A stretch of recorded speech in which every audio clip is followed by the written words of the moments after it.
What's up guys, and welcome back to Tech Plant. Today we're going to do a plant mail unboxing, and I'm going to include a 3-month update. Let's check it out. This plant mail unboxing video will be a little bit more unique compared to the rest because it's been so long since I filmed this original footage that I was able to actually film updates, so you'll be able to see how well things rooted and what they look like 3 months later. I got this mail in about October, I believe, and I got it from someone I've already gotten plants from before, from Instagram. He's a friend of mine now, and I'll link his Instagram handle in the description. But yeah, let's take a look at what's all inside this box. Usually there's some sort of fun thing in the box. I forget what it was last time, but this time we've got cool little winter hats to prep for winter, like I said 3 months ago. So these are little knit hats that you can put on your plants or succulents, and I thought that was pretty funny. So we will just go through these plants one by one, and then at the end I will show you some updates. I'm just going to take a wild guess like usual on pronunciation. This might be gageana, and this is an Alocasia, and I believe this is some sort of like variegated form. I don't know if this is the aura form or ore form. I can't even pronounce that part of it, but either way it's really pretty and awesome. Still very young, but a lot of times me and him trade pretty young stuff. It takes us a while to build up anything worth trading anyways, but you'll see in the update how it fares, and we'll, I guess, continue on. But yeah, this one has really awesome variegation, and it does get rather big, so this will be awesome if I can keep it alive. For all of these plants, I'm just going to pot them up right away. Normally, for more tropical stuff that I get through the mail, I like to put it in a propagation box, but I'm getting pretty confident in my environment where I'm growing the plants that I can pot them up in the pretty much proper medium for my area, and they should do good. And you'll obviously be able to see that in the update in this video to see if I'm kind of lying or telling the truth. So stay tuned for that. Next up is a Philodendron Pink Princess. This is one that I've wanted for a very long time but never really felt like paying for, so I was really happy I could get it in a trade. Honestly, that's the best way to get expensive plants, is trade plants for plants. It's awesome. But this one looks pretty awesome. It does have some good pink variegation, so hopefully it keeps on growing nicely. I know a lot of stores have these now, and you can get them at almost everywhere, even big box stores, but they're still like $40 to $50, and the variegation on them is like really poor in my opinion for the price that you end up paying. So this one looks awesome, and I can't wait to see it grow out. Next up is a really cool Philodendron, and this one is Philodendron 69686. Has kind of a strange name. I believe it's just like an identification number from maybe one of the botanical gardens or something, because I don't think it's a described species yet.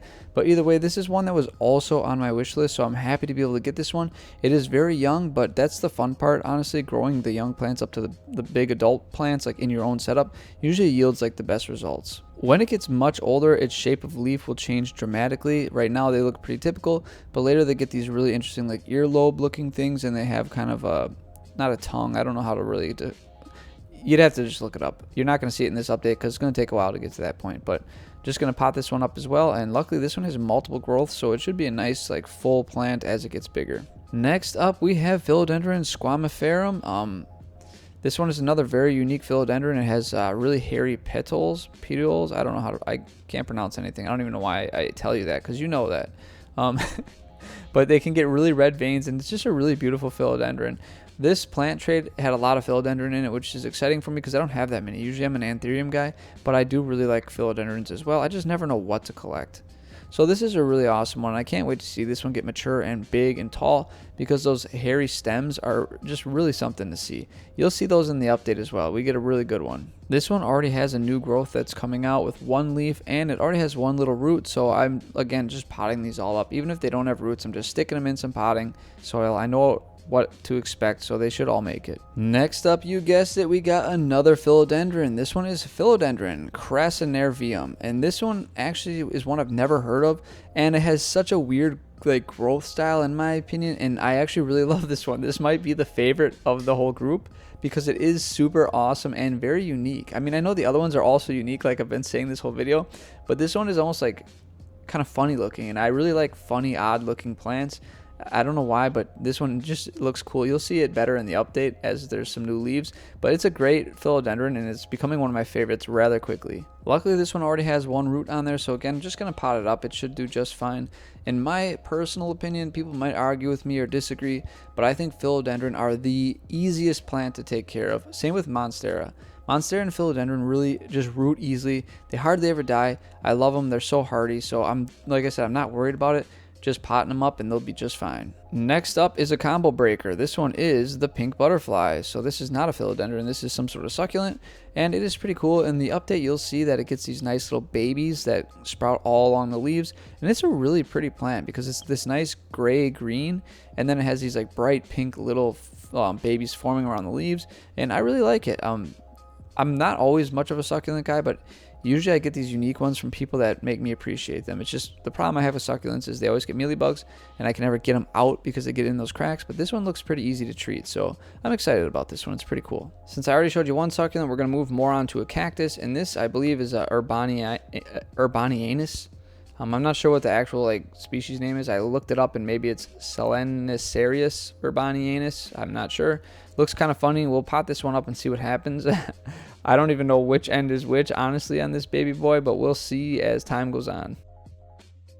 So that pretty much does it for the unboxing and repotting portion of this video. However, up next is the update. Also, you can really tell that time has passed because I'm not using that weird lighting anymore. I don't know why I thought that was nice. I thought the whole like orange blue was cool, but just green on white seems to be honestly the best. I love it, and we're going to stick with that for a long time. So let's get back to the update though. The one you're looking at right now is the Philodendron 6968, and you can see it has grown quite substantially. There is a lot of new growth. It's greened up real nice, and it's rooted really well. So again, everything went super well with this philodendron. No worries here, no rotting, no nothing. It rooted well, and it's grown fantastically, and I really like this one. And again, I can't wait until we get some of those earlobes on the leaves, but I think that's a little while off. It's still pretty young. All right, next up in the update is the Philodendron crassinervium, and don't look at the tag that I put in there because it's the wrong tag, so just ignore that. But you can see already how interesting this one is looking. It's got the really thick petal, and it's just got blade-like leaves. I mean, there's nothing crazy going on here. It's just a really interesting growth pattern, and I like it. I mean, I really like this simple leaf structure with the really thick vein in the center. It's just a neat, different philodendron. I really love it. Next up is that variegated Alocasia. I'm not pronouncing the other thing. You can just look this one up yourself. But it has done fantastic. You know, I'm really famous for like doing poorly with any sort of Alocasia.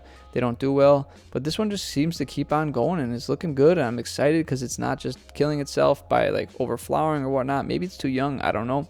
But each leaf it puts out is absolutely beautiful, and I got high hopes for this one. So hopefully I can keep it going for a very long time. Next up is the Philodendron Pink Princess. This one was pretty much bare roots, or I mean there weren't any roots, and I ended up pulling off one of the leaves just because of the way it was cut. But we have our new growth in, and it's looking pretty good. It's more of a speckled variegation, so we'll have to see what comes next. You never know with these plants.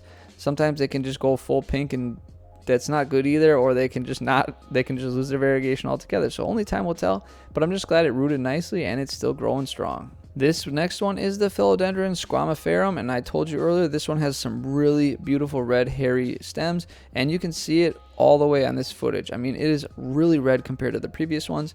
I've had these under grow lights, and this one really is doing fantastic, at least with how it's presenting the hairs. I wasn't sure how hairy it would get this young, but you can see it's doing fantastic. I really like it. It feels pretty cool too, and it's doing well, so I'm happy. Next up is that really weird cactus. I don't think it's really doing much yet, but it did root quite well. I can tug on it and it doesn't rip out, so I'm happy that it's at least rooted. I don't know if it's going to grow or what it's going to do next, but only time will tell. Next up is the pink butterfly succulent, and you can see it is doing rather fantastic. It has really grown a lot. It definitely could be moved to a different spot that gets a little more light because you can see it's quite elongated. I'm not sure what the characteristics it's supposed to have. Maybe it does elongate anyways, like almost like a sedum or sedum or something. But either way, you can see those really cool pink babies I was telling you about. They're really awesome in contrast to that nice like gray, green, blue color that the leaves are. I really like the look of this one. I think I just need to adjust the lighting it's under so that way it stays a little more compact, but it's still doing fantastic. Well guys, that pretty much sums up this video. I hope you enjoyed the idea of seeing me unbox them and then seeing what they look like after about 3 months of my care. They all seem to do pretty darn good in my opinion. They all got some new growth and they're all pretty healthy. I hope you enjoyed seeing some cool, interesting new species, and maybe you found one to add to your wish list. Well guys, as always, may your plants grow strong and healthy. I'll see you next time.